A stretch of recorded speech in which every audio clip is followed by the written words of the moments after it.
Salon ಮತ್ತು spa ಮಾಲೀಕನಿಗೆ lady ರೌಡಿಯೊಬ್ಬಳು ಥಳಿಸಿದಾಳೆ. Cigarette ಸೇದುತ್ತಾ ಹಲ್ಲೆ ಮಾಡಿದಾಳೆ ಮಹಿಳೆ ಮತ್ತು ಗ್ಯಾಂಗ್. ಅಮೃತಹಳ್ಳಿ ಪೊಲೀಸ್ ಠಾಣಾ ವ್ಯಾಪ್ತಿಯಲ್ಲಿ ಘಟನೆ ಸಂಭವಿಸಿರೋದು.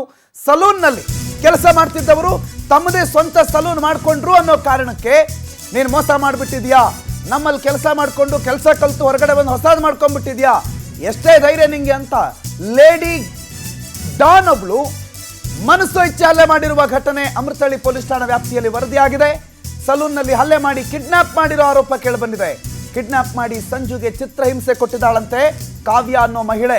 ಸ್ಪಾದಲ್ಲಿ ಕೆಲಸ ಬಿಟ್ಟು ಹೊಸ ಸ್ಪಾನ ಶುರು ಮಾಡಿದ್ರು ಸಂಜು. ಹೊಸದಾಗಿ ಸ್ಪಾ ಓಪನ್ ಮಾಡಿಬಿಡ್ತೀಯಾ ಅಂತ ಹೇಳಿ ಆಕ್ರೋಶಗೊಂಡು ಆಕೆಗೆ ಮನಸ್ಸಿಗೆ ಬಂದಂಗೆ ಹೊಡೆದಿರೋದು. ಸಲೂನ್ಗೆ ನುಗ್ಗಿ ಮನ ಬಂದಂತೆ ಥಳಿಸಿರೋದು. ಸ್ಪಾದಲ್ಲಿ ಕೆಲಸ ಮಾಡ್ತಾ ಇದ್ದ ಮಹಿಳಾ ಸಿಬ್ಬಂದಿ ಮೇಲೂ ಕೂಡ ಹಲ್ಲೆ ಮಾಡಿದ್ದಾರೆ. ಹೊಸ ಸ್ಪಾ ನಡೆಸುವಷ್ಟು ಬೆಳೆದ್ಬಿಟ್ಟ ನೀನು ಅಂತ ಹಲ್ಲೆ ಮಾಡಿರೋದು. ಈ ಹಲ್ಲೆಯ ದೃಶ್ಯಗಳು ಸಿಸಿಟಿವಿ ಕ್ಯಾಮೆರಾದಲ್ಲಿ ಸರಿಯಾಗಿದೆ. ಸಂಜು ಪತ್ನಿಯಿಂದ ಅಮೃತಹಳ್ಳಿ ಪೊಲೀಸ್ ಠಾಣೆಗೆ ದೂರು ಸಲ್ಲಿಕೆಯಾಗಿದೆ. ಆ ಲೇಡಿ ಡಾನ್ ಗತ್ತುಗೈರತ್ತು ಗೊತ್ತಾ, ಕೈಯಲ್ಲೊಂದು ಸಿಗರೇಟ್ ಇಟ್ಕೊಂಡು ಕಾಲ ಮೇಲೆ ಕಾಲ ಹಾಕೊಂಡು ಮನಸ್ಸಿಗೆ ಬಂದಂಗೆ ಹೊಡೆಯೋದು.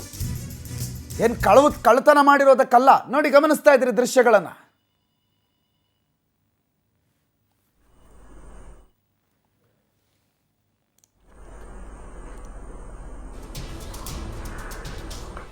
ನೋಡಿ, ಇವರೇ ಸಂಜು. ಮೊದಲು ಈ ಲೇಡಿ ಡಾನ್ ಇದ್ದಾಳಲ್ಲ ಕಾವ್ಯ, ಅವರ ಸ್ಪಾನಲ್ಲೇ ಕೆಲಸ ಮಾಡ್ತಾ ಇದ್ರು. ಸ್ವಲ್ಪ ದಿನದಿಂದ ಅವ್ರದ್ದೇನೋ ಸ್ಪಾ ಸೇಲು ಅದು ಇದು ಅನ್ನೋ ಮಾತುಕತೆ ಆದಾಗ ಇವರು ಕೆಲಸ ಬಿಟ್ಟು ಹೊರಗಡೆ ಬಂದಿದ್ರು. ಹೊರಗಡೆ ಬಂದವರೇ ಒಂದು ಹೊಸ ಸ್ಪಾ ಓಪನ್ ಮಾಡಿದ್ರು. ಆ ಹೊಸ ಸ್ಪಾನಲ್ಲಿ ಕೆಲಸ ಮಾಡ್ತಾ ಇದ್ರು. ಹೊಸ ಸ್ಪಾ ಓಪನ್ ಮಾಡಿರೋ ವಿಚಾರ ಗೊತ್ತಾಗಿದ್ದೇ ತಡ ಈ ಲೇಡಿ ಡಾನ್ ಕಾವ್ಯ ಏಕಾಏಕಿ ಬಂದು ಇವ್ರಿಗೆ ಮನಸ್ಸೋ ಇಚ್ಛೆ ಹಲ್ಲೆ ಮಾಡಿರೋದು. ಹೊಸ ಸ್ಪಾ ಓಪನ್ ಮಾಡೋಷ್ಟು ದೊಡ್ಡನಾಗ್ಬಿಟ್ಟ ನೀನು, ನನಗೆ ಗೊತ್ತಿಲ್ದಂಗೆ ಅಂತ ಹೇಳಿ ಆಕೆ ಮನಸ್ಸೋ ಇಚ್ಛೆ ಹಲ್ಲೆ ಮಾಡಿರೋದು. ನೋಡಿ, ಸಿಗರೇಟ್ ಸೇದ್ಕೊಂಡು ದರ್ಪ ಮೇರ್ಕೊಂಡು ಮನಸ್ಸೋ ಇಚ್ಛೆ ಹಲ್ಲೆ ಮಾಡಿಕೊಂಡು ಕೈಯಲ್ಲಿರೋ ವಾಟರ್ ಬಾಟ್ನಲ್ಲಿ ಗುದ್ದೋದು, ತಳ್ಳೋದು. ಮತ್ತೊಬ್ಬರು ಮಹಿಳೆಯಲ್ಲಿ ಕೆಲಸ ಮಾಡ್ತಾರೆ ಸಿಬ್ಬಂದಿ, ಅವರ ಜುಟ್ಟಿಡ್ಕೊಂಡು ಆಕೆಯನ್ನು ತಳ್ಳೋದು, ಇಂಥದ್ದನ್ನೆಲ್ಲ ಮಾಡಿದ್ದಾಳೆ. ಈಗ ಇವ್ರ ಮೇಲೆ ಕೇಸ್ ದಾಖಲಾಗಿದೆ.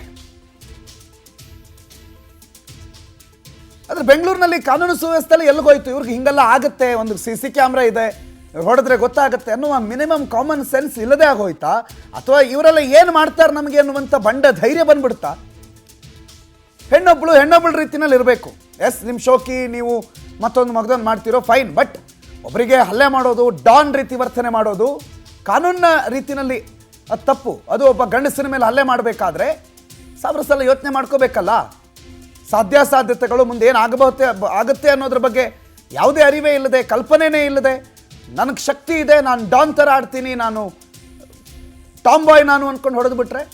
ನೋಡಿ, ಕೈಯಲ್ಲಿ ಸಿಗರೇಟ್ ಇಟ್ಕೊಂಡು ದರ್ಪ ಮೆರ್ಕೊಂಡು, ಅಂದರೆ ಅವ್ರ ಕೈಯಲ್ಲಿ ಸಿಗರೇಟ್ ಇದೆ, ಅವ್ರು ಸೇರ್ತಾರೆ, ನೀವ್ಯಾರು ಕೇಳೋಕ್ಕೆ? ಅಲ್ಲ, ನಾವು ಯಾರೂ ಅಲ್ಲ. ಬಟ್ ದರ್ಪ ಹೊಡೆಯೋದು, ಇನ್ನೊಬ್ಬರ ಸ್ಪಾಗೆ ನುಗ್ಗೋದು, ಮಹಿಳೆ ಮೇಲೆ ಹಲ್ಲೆ ಮಾಡೋದು, ಒಬ್ಬ ಪುರುಷನ ಮೇಲೆ ಹಲ್ಲೆ ಮಾಡೋದು, ಇಬ್ಬರನ್ನ ಪಟಾಲಾಮ್ಗಳನ್ನು ಕರ್ಕೊಂಡು ಬಂದು ಹಲ್ಲೆ ಮಾಡೋದು, ಮರೆತು ಬಿಟ್ಟಿದ್ದಾರೆ ತಾವು ಯಾರು, ತಾವು ಏನು ಅನ್ನೋದನ್ನು. ಅದಕ್ಕೆ ಇಂಥ ಘಟನೆಗಳು ವರದಿಯಾಗಿರೋದು. ಬೆಂಗಳೂರಿನ ಅಮೃತಹಳ್ಳಿ ಪೊಲೀಸ್ ಠಾಣೆಯಲ್ಲಿ ಸಂಜು ಅನ್ನೋರ ಪತ್ನಿಯ ದೂರಿನ ಆಧಾರದ ಮೇಲೆ ಪ್ರಕರಣವನ್ನು ದಾಖಲು ಮಾಡಲಾಗಿದೆ. ಈ ಲೇಡಿ ಡಾನ್ ಯಾರು, ಯಾಕೆ ಇವಳು ಏನು ಸಲೂನ್ ಓನರ ಅಥವಾ ಇವಳದೇನಾದರೂ ಅಂಡರ್ ವರ್ಲ್ಡ್ ಬಿಸ್ನೆಸ್ ಏನಾದರೂ ಇದೆಯಾ ಅನ್ನುವ ಪ್ರಶ್ನೆಗಳು ಕೂಡ ಇಲ್ಲಿ ಉಲ್ಲೇಖ ಆಗ್ತಾ ಇದೆ. ವೆಂಕಟೇಶ್ ಈ ಬಗ್ಗೆ ಮಾಹಿತಿ ಕೊಡ್ತಾರೆ, ನೇರ ಸಂಪರ್ಕದಲ್ಲಿ ಜಾಯ್ನ್ ಆಗಿದ್ದಾರೆ. ವೆಂಕಟೇಶ್, ಯಾಕೆ ಬಂದು ನುಗ್ಗಿ ಹಲ್ಲೆ ಮಾಡೋದು? ಏನು ಬೇರೆ ಏನಾದರೂ ಅವರಿಬ್ಬರ ನಡುವೆ ವೈಷಮ್ಯ ಏನಾದರೂ ಇತ್ತಾ, ಅಥವಾ ಏನಾದರೂ ಹಣಕಾಸಿನ ವ್ಯವಹಾರ ವಿಚಾರ ಇತ್ತಾ, ಅಥವಾ ಮತ್ತೊಂದು ಸ್ಪಾ ಮಾಡಿದ್ರು ಅನ್ನೋ ಹೊಟ್ಟೆ ಊರಿನೇ ಈ ಗಲಾಟೆ ಕಾರಣನಾ? ಹೌದು ಪ್ರಣತ್, ಅಮೃತಹಳ್ಳಿ ಪೊಲೀಸ್ ಠಾಣಾ ವ್ಯಾಪ್ತಿಯಲ್ಲಿ ಅಂತ ಇರುವ ಒಂದು ಭುವನೇಶ್ವರಿ ನಗರದಲ್ಲಿ ಈ ಕಾವ್ಯ ಮತ್ತು ಸ್ಮಿತಾ ಅನ್ನುವಂಥವರು ಒಂದು ಸ್ಪಾವನ್ನು ಮಾಡ್ತಾ ಇರ್ತಾರೆ. ಇದರಲ್ಲಿ 8 ವರ್ಷಗಳಿಂದ ಕೂಡ ಮ್ಯಾನೇಜರ್ ಆಗಿ ಇದೇ ಒಂದು ಸಂಜು ಕೆಲಸ ಮಾಡ್ಕೊಂಡಿರ್ತಾರೆ. ಆದರೆ ಇತ್ತೀಚೆಗೆ ಇವರು ಈ ಒಂದು ಸ್ಪಾವನ್ನು ಮಾರಾಟ ಮಾಡಿ ಬೇರೆ ಕಡೆ ಕೆಲಸ ಮಾಡೋದಕ್ಕೆ ಶುರು ಮಾಡ್ತಾರೆ. ಹಾಗಾಗಿ ಅವರು ಅಲ್ಲಿ ಕೆಲಸವನ್ನು ಕಳ್ಕೊಂಡ ನಂತರ ಬಂದು ಜೈರಾಮ್ ಅನ್ನುವರ ಜೊತೆ ಸೇರಿ ಸಂಜು ಅವರು ಒಂದು ಸ್ಪಾವನ್ನು ಓಪನ್ ಮಾಡಿ ಕೆಲಸವನ್ನು ಕೂಡ ಮಾಡ್ತಿರ್ತಾರೆ. ಅಲ್ಲಿ ಅವರ ಪತ್ನಿ ಕೂಡ ಕೆಲಸ ಮಾಡ್ತಿರ್ತಾರೆ. ಸೊ ಹಾಗಾಗಿ ಇದೇ ಒಂದು ವಿಚಾರಕ್ಕೆ ಸಂಬಂಧಪಟ್ಟಂತೆ ಈ ಇಬ್ಬರು ಕೂಡ ಲೇಡಿ ಬಂದು ಮಧ್ಯಾಹ್ನ 3 ಗಂಟೆ ಸುಮಾರಿಗೆ ಆ ಒಂದು ಸ್ಪಾನಲ್ಲಿ ಒಳಗಡೆ ಬಂದು ಎಲ್ಲವನ್ನು ನೋಡ್ಕೊಂಡು ಹೋಗ್ತಾರೆ ಯಾರ್ಯಾರು ಇದ್ದಾರೆ ಏನು ಅಂತ ಹೇಳಿ. ಅದಾದ ಬಳಿಕ ರಾತ್ರಿ 8 ಗಂಟೆಗೆ ಮನೆ ಒಂದು ಸ್ಪಾ ಒಳಗಡೆ ನುಗ್ಗಿ ಏಕಾಏಕಿ ಸಂಜು ಮೇಲೆ ಹಲ್ಲೆಯನ್ನು ಮಾಡ್ತಾರೆ. ಸಿಗರೇಟ್ ಸೇತಾ ಅವರಿಗೆ ಅವಾಚ್ಯ ಶಬ್ದಗಳಿಂದ ನಿಂದನೆ ಮಾಡಿ ಮುಖಕ್ಕೆ ಪಂಚ್ ಮಾಡುವಂಥ ಕೆಲಸವನ್ನು ಪದೇ ಪದೇ ಕೂಡ ಮಾಡ್ತಾ ಇರ್ತಾರೆ. ಈ ಎಲ್ಲ ದೃಶ್ಯಗಳು ಕೂಡ CCTVಯಲ್ಲಿ ಸೆರೆಯಾಗಿದೆ. ಇದಾದ ಬಳಿಕ ಆತನನ್ನು ಸಂಜುವನ್ನು ಕಿಡ್ನಾಪ್ ಮಾಡಿಕೊಂಡು ನೀಲಿ ಬಣ್ಣದ ಒಂದು ಸ್ವಿಫ್ಟ್ ಕಾರ್ನಲ್ಲಿ ಪೀಣ್ಯ ದಾಸರಳ್ಳಿ ಕಡೆ ಕರ್ಕೊಂಡು ಬರ್ತಾರೆ. ಅದಾದ ಬಳಿಕ ಅವರಿಗೆ ಚಿತ್ರಹಿಂಸೆಯನ್ನು ಕೊಡುವಂಥದ್ದು, ಬೆನ್ನಿನ ಮೇಲೆ ಹಲ್ಲೆ ಮಾಡುವಂಥದ್ದು, ಬಿಯರ್ ಬಾಟಲ್ ಸೇರಿದಂತೆ ಮಾರಕಾಸ್ತ್ರಗಳಿಂದ ಕೂಡ ಆತನ ಮೇಲೆ ಹಲ್ಲೆಯನ್ನು ಮಾಡಿ ನಿರಂತರವಾಗಿ ಒಂದು ಬೈತಾ ಇರುವಂಥ ಕೆಲಸವನ್ನು ಮಾಡ್ತಾರೆ. ಸೊ ಈ ವಿಚಾರವನ್ನು ಅವರ ಪತ್ನಿಗೆ ಕರೆ ಮಾಡಿ ವಿಚಾರವನ್ನು ತಿಳಿಸ್ತಾರೆ, ಈ ರೀತಿ ಆಗಿದೆ ಅಂತೇಳಿ. ತಕ್ಷಣ ಅವರು ಬಂದು ಅಮೃತಹಳ್ಳಿ ಪೊಲೀಸ್ ಠಾಣೆಗೆ ಸಂಜು ಅವರ ಪತ್ನಿ ಒಂದು ದೂರನ್ನು ಕೊಡ್ತಾರೆ. ದೂರಿನ ಆಧಾರದ ಮೇಲೆ ಒಂದು ಗ್ಯಾಂಗನ್ನು ಆ CCTV ಪರಿಶೀಲನೆ ಮಾಡಿದಂಥ ವೇಳೆಯಲ್ಲಿ ಈ ಗ್ಯಾಂಗ್ ಯಾವುದು ಅಂತ ಹೇಳಿ ಗೊತ್ತಾಗುತ್ತೆ. ಹಾಗಾಗಿ ಕಾವ್ಯ ಮತ್ತು ಸ್ಮಿತಾ ಮೊಹಮ್ಮದ್ ಅನ್ನುವಂಥವರಿಗೆ ಗೊತ್ತಾಗುತ್ತೆ. ಆಗ ಅವರಿಗೆ ಒಂದು ಕರೆ ಮಾಡಿ ಅವರನ್ನು ಪೊಲೀಸರು ವಿಚಾರಣೆ ಮಾಡಿದಂಥ ಸಂದರ್ಭದಲ್ಲಿ ಈ ಸಂಜುವನ್ನು ಪೊಲೀಸ್ ಠಾಣೆ ಹತ್ರ ಕರ್ಕೊಂಡು ಬಂದುಬಿಟ್ಟು ಎಸ್ಕೇಪ್ ಆಗ್ತಾರೆ ಬಿಟ್ಟು. ಅದಾದ ಬಳಿಕ ಒಂದು FIR ಕೂಡ ಇವ್ರ ಮೇಲೆ ದಾಖಲಾಗಿದೆ. ಈ ಒಂದು ತನಿಖೆಯನ್ನು ಕೂಡ ಮುಂದುವರಿಸಿದ್ದಾರೆ. ಎಸ್ಕೇಪ್ ಆಗಿರುವಂಥ ಆರೋಪಿಗಳ ಒಂದು ಪತ್ತೆಗೂ ಕೂಡ ಈಗ ತಂಡ ಒಂದು ರಚನೆ ಆಗಿರುವಂಥದ್ದು.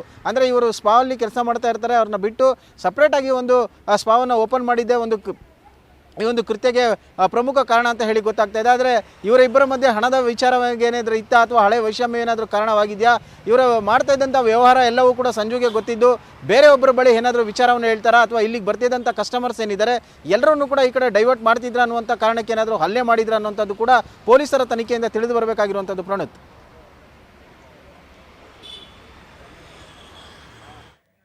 ಥ್ಯಾಂಕ್ ಯು ವೆಂಕಟೇಶ್ ಮಾಹಿತಿಗೆ.